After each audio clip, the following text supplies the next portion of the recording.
Welcome back to the randInt podcast with Raffy and Chandra. Hooray! Yay, there we go. Slight delays, but hey, better than nothing. For Crazy talk. world I couldn't first. possibly do that intro. This would be wrong.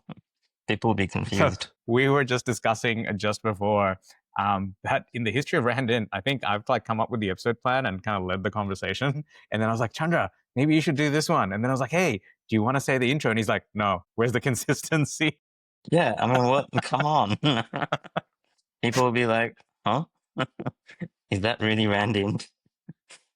If you are enjoying this randinting so far, you should like and subscribe so that we keep continuing. And then you can also peer pressure Chandra into maybe doing it one day. But Chandra, this episode, you have a suggestion. Take us through what you want to talk about. Well, something I've been sort of working on at the moment recently is something called OKRs, which are objective key results. And basically, it's around goal settings. But yeah, I remember we had a bit of a chat about goal settings as a previous episode before. And I was like, only a season or two ago. Exactly. And I was like, maybe time to revisit that again. Okay. But there was an interesting difference, which is how do you have kind of like North Star goals and, forget company things, but for yourself? Like, what are some big picture goals you want to do for yourself? And how does that tie in together with, to-do lists and some of the things around that, which I thought was interesting is it's kind of like one, and I've never thought too much about the big picture goals as much. What is OKR versus as in what's the difference? I don't. So an OKR is supposed to be basically you set a target. So within in a company, you can set a goal as to which direction you're going. You have some metrics that you can measure towards that. What's an example? Clearly OKRs are a corporatized goal setting exercise. Is that correct to say? Google, for example, uses it, and I think there's a bunch of non-profits that use it as well. And all but if you sorts had of to explain it, organizations. would you say this is a corporate version of a goal setting to-do list exercise? I'd say it's something that's good for any group of people where you have a group of people and you want to align everybody so that everyone's walking in the same direction. So it's like a group goal setting exercise? What would be the one sentence explainer for it as a definition of what an OKR is? As an example, I think examples are good. You might have a bigger picture OKR of, say, hey, we want to be the best in class as an AI scribe. And that's the goal as a big picture. Who could that be? Oh, I don't know. But then you might have a set of, you're like, okay, well, how are we going to measure that? So you come up with a bunch of things. 3 minutes, 10 seconds before AI got mentioned. There's always don't worry about it. Tesla will come soon. And Apple. But then each person, it's like, oh, okay, what are you working towards? And how does that fit into that bigger goal? So kind of like everybody's goals then and direction kind of fits into the bigger goal. And that was kind of an interesting exercise. But then I was thinking, okay, cool, that's great for, a group of people, but how can you take that away for an individual as well? And what can you do on a personal level? And I think one of the things that really kind of reminded me of is sometimes I have, just to-do lists that I just do things. And sometimes you look at the to-do list and you're like, oh, why am I doing this here? And then you can't be bothered doing any of it. And it reminded me of the importance of having both a combination of a way of getting things done, i.e. the to-do list, but then also what are you actually trying to get done? Yeah, I'll add in a little bit extra to that because I've been doing this with my to-do list because they're kind of more nitty-gritty daily things like tick things off, but more of the weekly sort of review is looking at the tasks with the lens of why, as in, it's you can get so lost, you can be on execution mode where you're just ticking things off, right? But if you don't review the reasoning, not just we want to be, I don't know, the best AI scribe, but why? Why is that actually a emotively driving goal, right? I feel you kind of lose steam in a way. It becomes this rote learning exercise, you're just ticking things off or you're just trying to hit a number because of the sake of a number. You forget that the number is just a simple way of capturing, in essence, the aspiration, the emotion behind why you want to be. It's I'm sure Michael, like insert Michael Jordan, athlete, Michael Jordan, but runner. Someone wants to be the fastest in the Wait, world, Michael right? Jordan's a runner? No, but Okay. I don't know sports, right? Like, but like Michael Jordan Sport. Somebody kick ball good. Okay, carry on. yeah. Like super fast run man. It used to be Usain Bolt. I don't know who it is now, right? Usain Bolt, We'll go with right? that. Like whoever Sure. the new guy is. He wants to be fastest guy on the planet, right? And you go, cool. So I'm sure if you look at him and you look at his goals, it's like I must beat ridiculous, like running 100 meters in 20 seconds. Is that fast? I don't know. Whatever it is, right? Or 10 seconds, right? So his goal, his to-do list version of things would be like get to 9.99 seconds, right? And that becomes the measurement. But the aspiration of being the fastest person on the planet, being able to beat this theoretical maximum, and the reason, which is like being able to smash this goal, the emotive part of it kind of fades away if you keep looking at just the number. Like you forget that what you're trying to do is actually break either a so far regarded as a law of human limit or whatever, right? And that's the pioneering spirit, the challenge. That's the embodiment of your why, right? You almost forget it because you've just crystallized it down to a number, and the number is kind of cold and lifeless. Whereas I feel like from what you've said so far, I don't know much about OKRs. It's kind of like you lay out a vision. It's for a group of people, but it kind of links in, or at least tries to do a check-in with the bigger why. Would that be? Yeah, and I think even with that example, like a good thing is, well, when you're thinking about say you want to be the fastest person in the world, it's actually not a bad time to go, why? Why do I actually want to be the fastest person in the world? Like, well, my aspiration is to be the slowest, but that's very hard. And mine is to be the laziest, but I'm failing miserably. There's always someone slower. Somehow they do it. Yeah. Someone lazier than don't even get out of bed. It's like, worse. The competition is fierce down here, okay? Yeah. Have to work hard to become the laziest person, right? It doesn't just happen overnight. There's just too many. The end values are too high. Might as well go for the lazy route and try and be the fastest. Yes, it's because it's too hard to be the slowest. Therefore, my goal is to be the fastest. Right. Oh man, we should so invent like the reverse Olympics. Who can do it the worst? It sounds like, the demotivational posters.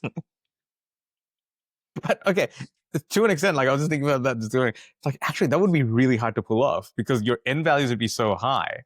Like, like as you get to the top, there's less and less people. Like, of course, it's ridiculously hard to get to those levels, right? But your end values, like number of people you're competing against, that shrinks quite rapidly. Like if you just think about like number of people who play tennis versus number of people who play state tennis, and like what I would say at least a 10-fold difference, right? If not 100-fold difference between total number of playing. And then the moment you go from state to international, assuming it's 1,000 to a 10,000-fold difference, it's like anyway, I hadn't thought of it that way before. I was like, okay, maybe there is something to be said for just going for big goals. So there you go. This is all thinking about the why. And I guess that something that kind of gets easily forgotten, like you said, of the, where are you actually trying to go and why are you going there?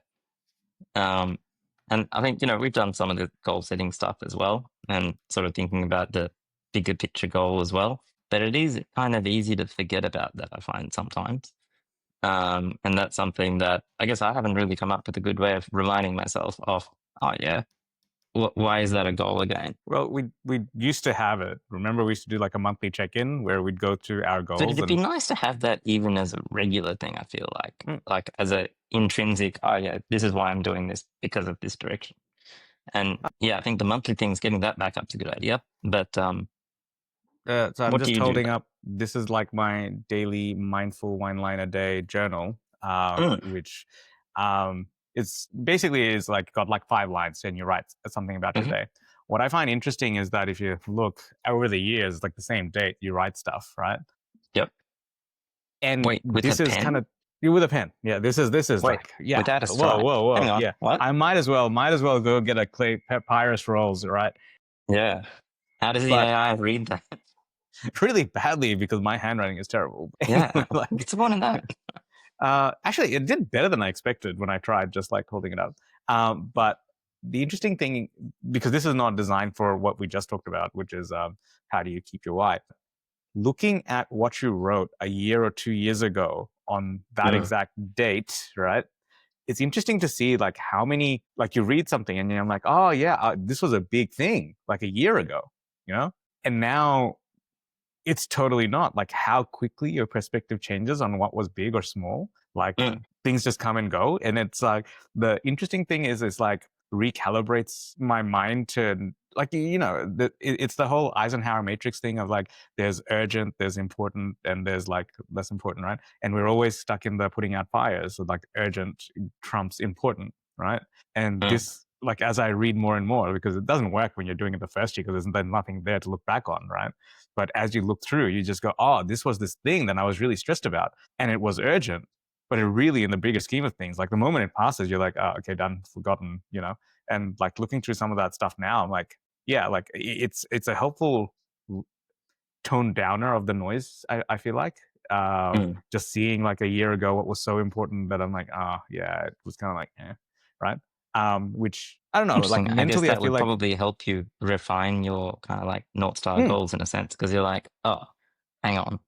Some things maybe they're not that important and maybe you need to think as opposed to, oh, I want to do this specific thing. It's more about the, oh, why was I trying to do that specific thing?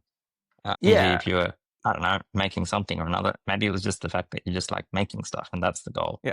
Always want to be making something as opposed to the specific of what you're making. Yeah, yeah. I mean, it's like I would just say, like, there's always going to be urgent things that seem important in the moment, but they probably are not. And I think, especially just like, you know, take social media, news, whatever, everything's sensationalized. So your brain is kind of almost wired for sensational to be auto regarded as important, whether it is or not. So this is a nice kind of, I wouldn't call it a hack, but it's a, like I found this was a weird side effect of this reflective thing, like reading like a year ago, was just to go, yeah, like maybe it's not as like I'm not gonna. It's just the idea that whatever I think is so important right now might not actually be, and in a year from now, I might be writing stuff going, like just stress a bit less about this, you know, and maybe look at the bigger picture. And it kind of roundabout way comes back to the whys. Like it's like, oh, is this actually aligned, right? One of the actual tactic for me has been kind of like we tried to do the goal review thing, and I kind of break it down to healthy, wealthy, wise. And I have like an overall goal for healthy, an overall goal for wise. Like, what do I like? You know, I want to learn. Like, I want to keep learning new stuff, right? That's like overall why. And why? Because it's actually fun. Like, I really enjoy it.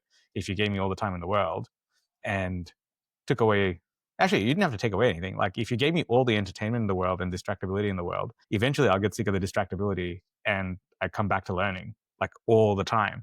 Like, you could give me all the most It's fun great games in the because world. you can be distracted by all the new knowledge. Yeah. Like, you know, Great thing to be distracted by. yeah, but like that's what I mean, right? Like, as in, if you gave me all the TV shows in the world and the computer games in the world, two things that I absolutely love doing, and I've done this experiment where I've just like said, nah, I'm just gonna play games, and after like a few hours, I'm like, I just want to go learn this thing or just do Duolingo. Like that's my natural tendency is to learn and build, right? So having that sort of like it's literally there can only be three mission statements if you like: healthy, wealthy, wise. Like, what do you want? And then everything flows on from that. And then on my to-do lists, I try the weekly one to begin with the overall why, and then the list for the week. You know, like that's my kind of. It's something. I don't think it's the best thing, but it's something. It's a good system because I've also been thinking about I'm thinking a bit more now about the sort of, a little bit more about the why side of things because my to-do list has basically just disappeared and is unusable. Therefore, it's kind of just like I will just stick to the important stuff and that's it. So I'm like, I should rebuild that to-do list again sometime once I get back. You know, definitely technical work soon, a month or so. And I was like, all right, time to get my to-do system going again. But it's kind of interesting. I'm like, oh, what do I actually want in my to-do system and what do I want to put there? So it's been a nice little time to stop and recalibrate that. Nice. What have you found? Because obviously you're thinking about OKR from a organization or team point of view, right? Have you like I obviously haven't done any sort of goal setting team stuff. Like, have you found anything that works in the team setting that you go, oh, I should probably do that in the personal space? Yeah, I think it's just the actual having it laid out. And one of the things that I was thinking about as well is my to-do list tends to be kind of just like a ongoing thing that just keeps going. But I've never really broken it down into, say, I don't know, a 3-monthly goal. Never really had one of those, like what I want to get done in 3 months. And that's something that I might try to implement on a personal level as well. So it's like okay, cool. Shorter sprints sort of thing, or yeah, or even, as an example, say you're trying to learn a language or something is one of the things that you want to do. Well, rather than having the whole, okay, the big picture thing is I like learning stuff and I want to learn X language, maybe just pick an arbitrary time thing of what you think you might be at in 3 months. And then it just becomes easy as you're doing your to-do lists and stuff. It's oh yeah, no, this directly ties into that. So it feels a bit more immediate. The hard thing is, I guess, still trying to think of what those 3-month things look like for me on a personal level. It's much easier, at a company level because there's a bit more specific goals and metrics and things like that you can break down. Make money, don't don't go bankrupt, get equity. Use equity, get bigger boat. Use boat time for a company and the virtuous cycle. Laziness problem because bigger boat, more problems, more things break, and need more. Hire more crew, manage more crew. Yeah, and then you're like, great, manage more people. Wait a minute, the goal is to be lazy, not to have another job. Yeah. I still love how your unemployed life is busier than most people's corporate lives. Yeah, currently, turns out managing certain things remotely is quite difficult. So I'm like, it's going to be easier for me to just learn how to do some of this stuff and just do it myself on the boat. Maintenance things as an example. Yeah. One of the goal things that you're talking about the 3-month sprints. That's what I was going to say. It's like, have you ever tried that to have a 3-monthly I have. sprint? So the interesting thing about the 3-month sprints is that you start to have company problems, which is very. In what way? So say fitness, right? Mm-hmm. Right. So I told you this like from I think it was last year, like the push-up goals thing, right? Like I picked an arbitrary number of push-ups, right? So then you do the company thing of like, if it goes way off track, it becomes a non-goal. Like you start ignoring it over and over again and you just pick this other shiny object, right? So it's not so much like the problem is that you then have an alignment problem with yourself about your short and long-term goals. Like if the company problem is you're trying to align everyone towards one goal, the personal thing becomes, it's very easy if you made it too granular or too because you got to find something that's challenging, not something that you can just tick off. Otherwise, what's the point of having it, right? So it's finding that. Interestingly, like with the OKRs, the aim is that if you hit 60, 70% of that goal, that's considered a good goal because you should kind of always be stretching yourself a bit. And if you're hitting like 100%, it means, maybe try a bigger goal next time, stretch yourself a bit. And you have to be okay with that. So, if your goal is do 100 push-ups, well, the weird thing is you kind of have to be comfortable that, all right, well, I did 70. That's a good effort. So for me, I think it comes down to like, I don't know about you, but I'm a bit all or nothing when it comes to myself. Like I have to hit it, otherwise I failed, right? Like good at I don't know. It's like brown upbringing, whatever. It's so when I start to what happened to the other 1%? Yes. Why isn't it 120%? Huh? Why didn't you take the marks off the teacher and say no? Exactly. You have failed. Why did you not take the marks from the other children? So, side note, in year 11 chemistry, I remember getting my exam back and I had lost 3 marks, right? And it was a picture of a candle and it's like labeled the parts of a flame, right? And for whatever reason, so this is the deputy principal of our school. So she was my science teacher. So she's given it back and you're wrong. And I'm like, see, I was bored, so I skipped ahead. And I know you were just being lazy because you picked an image from like 5 chapters in the future, but I've already read it. Your labeling's wrong. So I went up and I was like, I'd like my 3 marks, please. So she had to rescind it and going, yes, that thing was wrong. And I was like, can I penalize you points? Bonus points much. There you go. So yeah, I think I have actually tried to penalize the teacher before. Can't say I've tried that yet. Anyway, that was geez, I don't know why I thought of that all of a sudden, but yeah, that was 20 something years ago. I find that with OKRs and goal setting and everything, I don't know how before I get started, I can be okay hitting 70% and that Mm. not becoming the goal. Does that make sense? Yeah, because it's interesting because it is kind of in the face of other goal setting like frameworks and stuff that about it being achievable. And you're Yeah. like, okay, interesting. So I'm not sure how to apply that for personal as well, No, because I but think it it makes does sense in make the sense. group. You want to push yourself, even personally as well. Yeah, like I mean, I think the 70% thing and whatnot for a group setting really makes sense because you're multiplying by variability, right? Like, you know, you Mm, might have a superstar that's doing 110, but then you have someone who's like average, and let's just say not 50, like 70%, right? Like whatever's average for your company. But because it's a multiplier effect against multiple people, and the bigger the team, you mm. know, you're either going to be at like, you know, if you get to 60%, that's great, but your outlier by multiplication means that 230% is also achievable. So yeah, that makes sense to me from a group point of view, that you'd have to set the minimums, like whatever the minimum is, like otherwise company goes bankrupt. Like everyone has to row roughly in the same direction for the boat to Mm. move. You know, the boat will still move if like a decent number of people are going the wrong way, if you've got a few really strong people going right. Whereas if you get everyone and this goes it out of the park, you don't have a rowboat, you're actually going faster than the speedboats or a hydrofoil, right? Like, so like And the I best think part of this is that we're using boat-based analogies, which I approve of. that was accidental, but yeah, sure. Like I was like, oh, yeah. So I don't know, like, because I've just always struggled with like actually having like a goal and a stretch goal. The stretch Mm. goal either becomes the goal, and then I like if I can't hit it, then I go or if I go the lower goal is my minimum, then that becomes the goal, and I don't try to stretch. Like right now, I'm doing Duolingo every day, right? But the language learning, da da da. But lately, I've just not really been into it, and I'm kind of I just not losing interest. Is just having a bit of a lull moment. Well, it kind of comes back to the why, and I think that's one thing I found as an example with difficulty with the language learning thing for certain languages was the why. Like, unless I'm actually going to be using said language, I think my brain is just like, she'll be right. Don't worry about it. Yeah, look, I mean, I picked Japanese because I'm fairly comfortable with the basics and even Mm, like the alphabet, relatively speaking, like in terms of mm, hiragana, katakana, but not obviously the kanji and everything.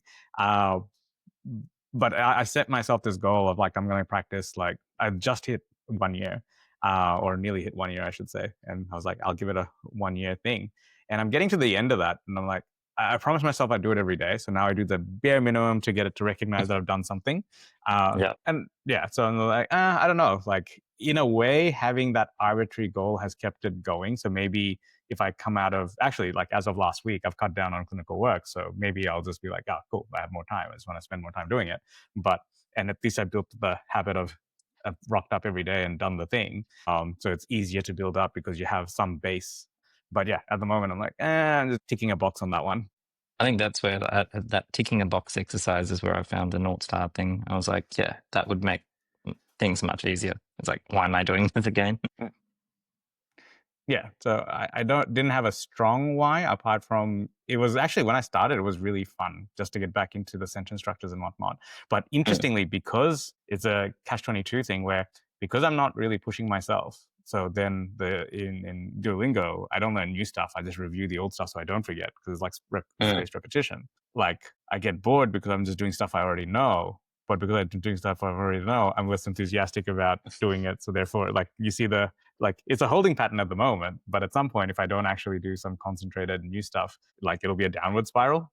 But uh, the positive to that is that as compared to before, say even the push-up goal and whatnot, because it has the built-in sort of reminders and notifications and all that stuff, I have stuck with it for way longer than other goals where I've started to go off the rails. Like at least I've done something consistently every day for like nearly a year, which was the original goal, arbitrarily picked. But yeah, so like there's something to be said about consistency. yep, definitely. And I found, yeah, most of these things, consistency makes life much easier. Yeah. As an example for And me, I was like, whenever I come back, I'm like, yep, PT, simple. It's an appointment. It happens. It's the most consistent exercise I ever do.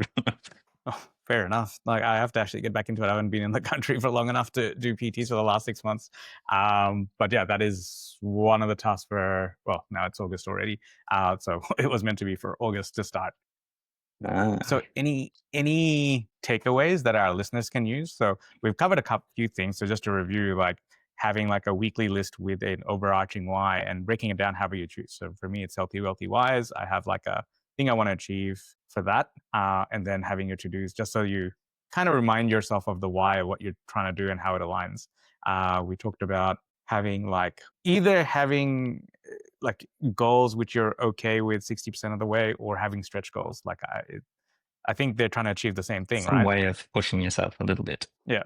And any other tactics that you can think of that? I think more than tactics for me, what I wanted to think would be a good takeaway as well for everyone would be, and I know this happens to me where sometimes I'm a bit focused on the big picture things, and sometimes I'm a bit focused on the to-do list.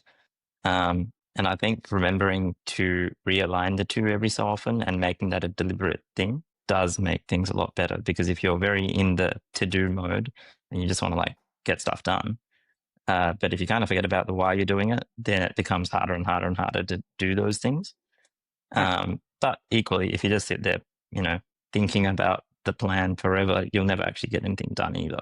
So a little bit of a balance is needed. And as an example, like, for me, I've tried as much as possible to avoid thinking about like sailing routes too far down the track because it keeps changing. But it was interesting to actually think about, I actually need to think about what am I going to do next season, so that I can turn that into a to-do list now of, need to get some work done here, book this, book that, blah, blah, blah. And, from that perspective, it actually ties together quite nicely because it's okay, well, if you literally have a direction of where you're going, you can work out what do you need to get done. I think that's something that I actually have said to my brother-in-law recently, because he was like going, oh, what job should I apply for? And I'm like, I think at a certain point, if you've done enough research, and how you figure out that enough is like a bigger question, you just have to start moving. It's kind of like you can't ever learn to ride a bike by reading a book about it. Like you have to start moving for it to make sense. Like you can do, like, of course, due diligence. If you've never seen a bike before in your life, maybe look at it, maybe look at how it works, maybe watch a video, right? But at some point, you're just going to have to get there and pedal. There is no right way. You just have to do the first thing. And after that, can you iterate? Like there's a certain amount of planning, then the rest is iteration. And iteration requires movement of some description or action of some description. And the other thing I think is it's okay for it to not work. Like I don't think I've ever been in a position where I've had like a solid to-do list and had this all aligned and had this stuff. Like maybe for like these tiny moments of time, everything's lined up. But I think the normal default, even for highly like effective people, is kind of like this feeling of it's not quite yet figured out, right? Like, well, I I don't think think that's kind of a thing where you're constantly evolving. One changes, and what you want or what your long-term goals are should change as well. I think, no, which I then mean, changes like, everything too.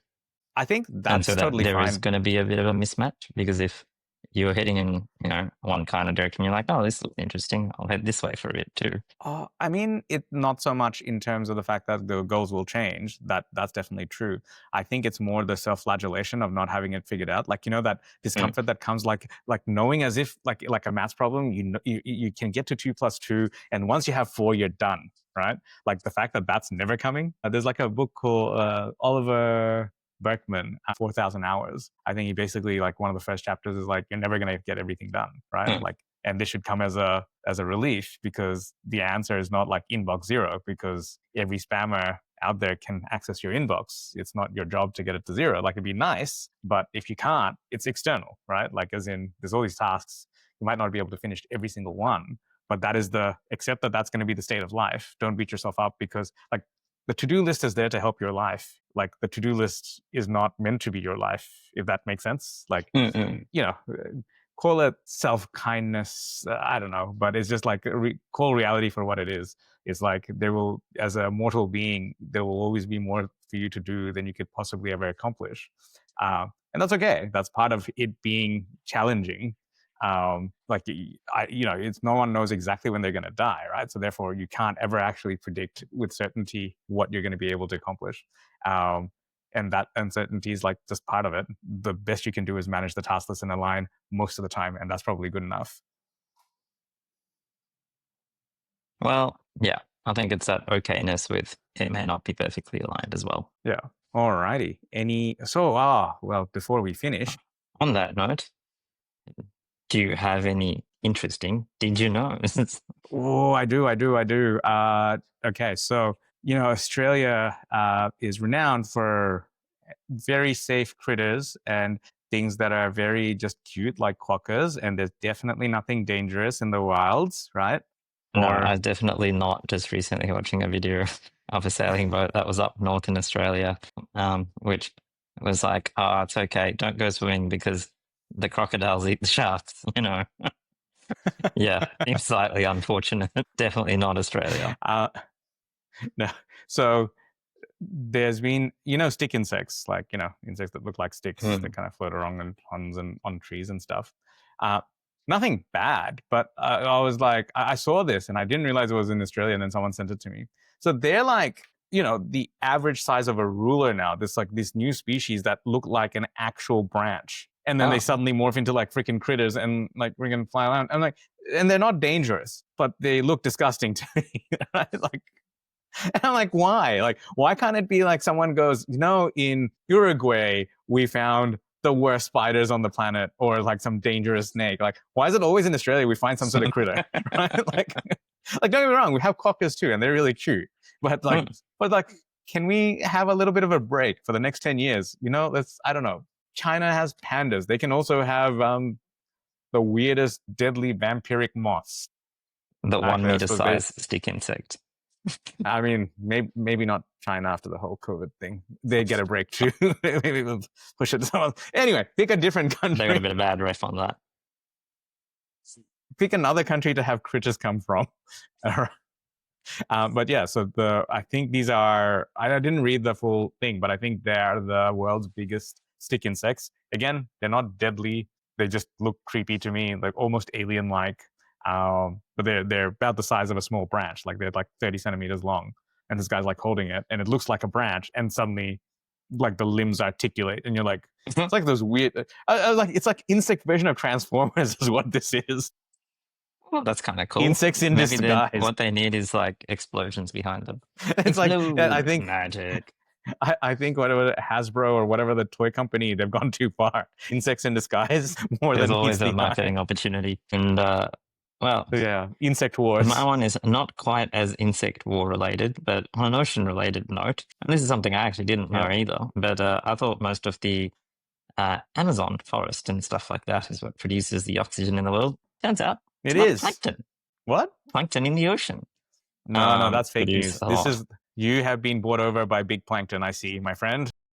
Yes, exactly. Big plankton has funded me. And yeah, it turns out it's actually the ocean that produces like half the oxygen in the world. And it was interesting. Oh, I was that's looking good up some then. The other sea level's going to random, rise, so there's going to be more oxygen. and there'll be more, so it's great. Really? Like, so maybe we should cut down so all the apparently, trees? like, what we need to do is cut these trees down and sprinkle them into the ocean. I'm not sure that's the right answer. What made you look for plankton as your oxygen source thing? Well, I got distracted by another interesting fact, which was I was like, oh, wonder how much. There's a drone and a drone startup which was mapping out the ocean, and they have autonomous boats that just go around. Turns out, actually, which was a surprising number, a quarter of the ocean floor has actually been mapped with sonar. Something like less than 0.01% has been seen visually. But there's actually a group whose goal it is to map the entire ocean floor by 2030 or something. And part of it was like the why. And part of the why was actually, turns out the ocean does contribute quite a bit, not just sort of hanging out there, providing salt water and a place for my boat to float on. It's weird. So this is a very tangential topic, but like I can't remember, like I haven't read the passage in the Quran because I don't know Arabic to that point. But I remember growing up, like both my parents and like my grandparents and stuff would kind of highlight, supposedly it's in the Quranic text, that it's something like if you're ever at the oceans essentially contain untold mysteries. Like if you're looking for answers, look there. Like remember to look there. And it supposedly comes up quite frequently as this source of like, there's actually a lot more there that you don't know, and it's like codified into like 1400-year-old textbook. Well, it's kind of interesting because it is like 70% of the world. And Yeah. I don't spend that much attention on it as much. What do you mean? You're literally living on it. It's like Yeah, your backyard. I spend a lot of attention to it. I love it. It's great. All right. Well, I think we've done with OKRs. Any final sort of thoughts for OKRs? I'd say think about where you want to go and then how to get there. Yes, that's the takeaway. And not in the literal sense of a sailing boat, in the figurative sense of goal setting.